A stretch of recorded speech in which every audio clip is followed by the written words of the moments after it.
భారతదేశానికే ఒక మరపురాని రోజు.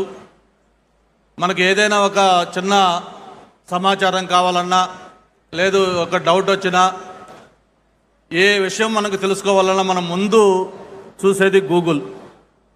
అటువంటి గూగుల్ మన ప్రాంతానికి రావటం, ఈరోజు ఆ గ్రౌండ్ బ్రేకింగ్ సెరమనీకి మన విజనరీ లీడర్ ముఖ్యమంత్రి గారు చంద్రబాబు నాయుడు గారితో పాటు కేంద్ర రైల్వే మంత్రి, ఐటీ మంత్రి, ఆయనతో పాటు అతిరథ మహారథులందరూ కూడా ఈ కార్యక్రమానికి విచ్చేసి ఈ కార్యక్రమాన్ని ఇంత దిగ్విజయం చేసినందుకు స్థానిక శాసనసభ్యుడిగా మీ అందరికి కూడా మనస్ఫూర్తిగా ధన్యవాదాలు, అభినందనలు తెలియజేసుకుంటా ఉన్నాను.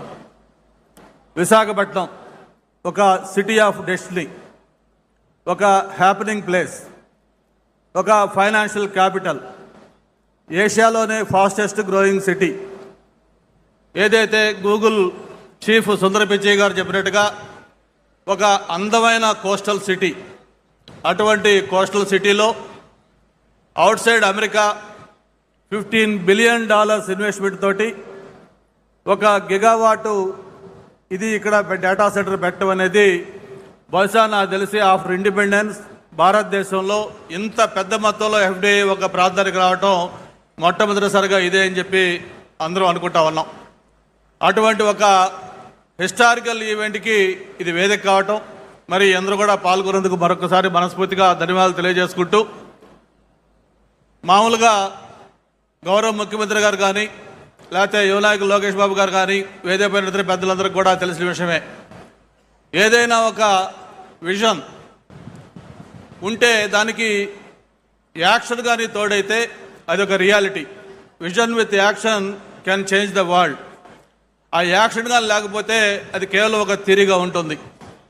మరి ఈరోజు దేశంలోనే ఒక టాలెస్ట్ లీడర్, అంత పొలిటికల్ ఎక్స్పీరియన్స్ ఉన్న వ్యక్తి, ఎన్నో సంక్షోభాలు, ఎన్నో అవకాశాలు అన్నీ కూడా చూసిన వ్యక్తి, 28 సంవత్సరాలకే శాసనసభ్యుడిగా, 30 సంవత్సరాలకే మంత్రిగా, 3 సార్లు ప్రతిపక్ష నాయకుడిగా, 4 సార్లు ముఖ్యమంత్రిగా, తను సూచించిన వ్యక్తులు ప్రధానమంత్రులుగా, ప్రెసిడెంట్లుగా భారతదేశ రాజకీయాల్లో ఒక కీలక పాత్ర పోషించిన వ్యక్తి నారా చంద్రబాబు నాయుడు గారు. ఆయన ఏంటో ఈరోజు మనం కొత్తగా చెప్పుకోనవసరం లేదు.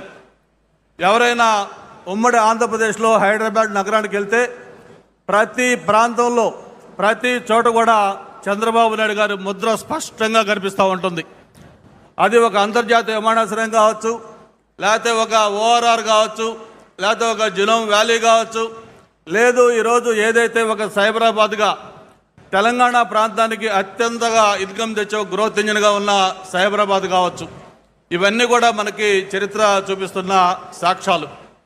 మరి నాకు తెలిసిన చాలామంది మిత్రులు అడుగుతూ ఉన్నారు, ఏంటి ఆంధ్రప్రదేశ్లో ఈ లాస్ట్ 20 మంత్స్లో చేంజ్ ఏమవుతుంది, ఎందుకు ఈ మార్పు జరుగుతూ ఉంది? భారతదేశానికి ఏదైనా ఇన్వెస్ట్మెంట్స్ వస్తే గతంలో మహారాష్ట్ర, తమిళనాడు, గుజరాత్, లేకపోతే తెలంగాణ లాంటి ప్రాంతాలకు వెళ్ళాయి. కొత్తగా ఎందుకు ఈ 20 నెలల్లో ఎవరన్నా వస్తే ఆంధ్రప్రదేశ్ చూస్తున్నారంటే ఇక్కడ జరిగిన మార్పు 20 నెలల్లో ఒక్కటే. ఒక సమర్థవంతమైన నాయకత్వం, చంద్రబాబు నాయుడు గారి నాయకత్వంలో ఆంధ్రప్రదేశ్లో ప్రభుత్వం ఏర్పడటం, దానికి ఒక స్పీడ్ ఆఫ్ డూయింగ్ బిజినెస్లో ఎంతో ముందుకు తీసుకెళ్తున్న లోకేష్ గారి దీన్ని తోడు కావడంతో మరి భారతదేశానికి వచ్చే పెట్టుబడులు ₹100 వస్తే అందులో 25% కేవలం ఆంధ్రప్రదేశ్కి వస్తూ ఉన్నాయి. అయితే ఇక్కడ శాసనసభ్యుడిగా నాకు సంతోషం ఏంటంటే ఏదైతే ఆంధ్రప్రదేశ్కి వస్తూ ఉన్నాయో అందులో 30% అగైన్ విశాఖపట్నానికి, ఎస్పెషలీ భీమిలికి వస్తూ ఉన్నాయి. ఐటీ కానీ, టూరిజం కానీ